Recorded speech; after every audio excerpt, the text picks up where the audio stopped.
Every year, the Alabama Poison Information Center here at Children's of Alabama gets thousands of calls from parents wondering about possible poison exposures among their kids. But we also have an app that can provide you with the same kinds of answers.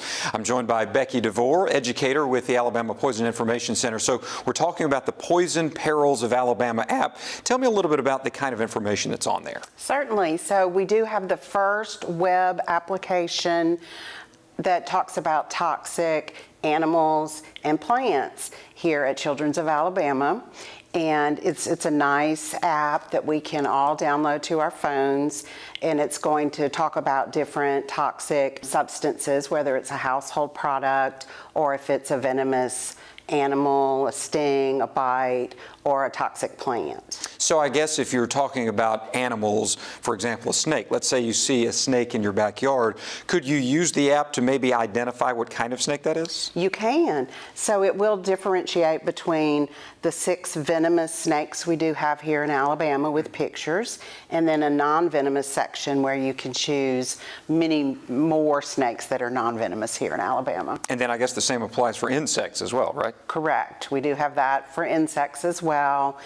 Plants, you can go from toxic to non-toxic. It's going to have pictures of the plant. It's also going to tell you what portion of that plant could be toxic, whether it's, the leaves, the berries, etc. Do you feel like this can kind of help to ease the minds of parents who might see a plant or an animal in their backyard and not really know much about it? It can, and that's the goal of this app, is to educate, parents, grandparents, caregivers, teachers about, things that we do get calls on every day in the center. So tell me a little bit about household products. You mentioned that as well. What kind of information does the app have about that? Well, the app is going to show you different household products. We do recommend that people call about any exposure to these products, and we can go on a case-by-case basis. So there's also a quiz on there as well. So you can not only go on there and learn things about different kind of exposures, but you can test your knowledge as well. You can test your knowledge. It's really fun. I encourage everybody to do that.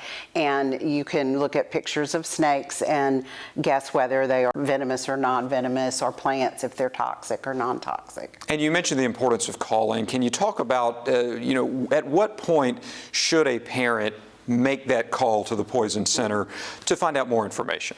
Yes, so our hotline number, 1-800-222-1222. There is an actual phone icon that you can touch within the app at any point that will call directly to us. Anytime a child has an exposure or a bite, or parents just have questions in general, they should call us. How important is it to be able to talk to a person when you're in that position as a parent where you might be scared about something that happened to your child? Right. So we're all experts in poison. We're all pharmacists, registered nurses, or physicians that would answer the phone call. And we can, definitely point you in the right direction and give you accurate information. All right. Once again, the Alabama Poison Information Center and the Poison Perils app here at Children's of Alabama. For more information, go to childrensal.org.